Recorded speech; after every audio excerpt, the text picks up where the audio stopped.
Hello! Welcome to another Mayan Technologies video.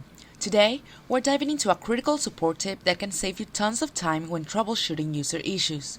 Many times when we're working with users giving support or wanting to solve a problem, it is important to have all the information, like which is the user, which site is being used, in which server, and it is super easy to activate it and have all the information with a screenshot. Let's get started. You're going to open any Epicor screen. You're going to click on Tools, Options, and then go to Global Options. Here, you will be able to activate the user ID, the company, the site, and the server. And in case you are interested, you can also check the date and time. At this moment, I'm only interested in these 5, so I'm going to click OK.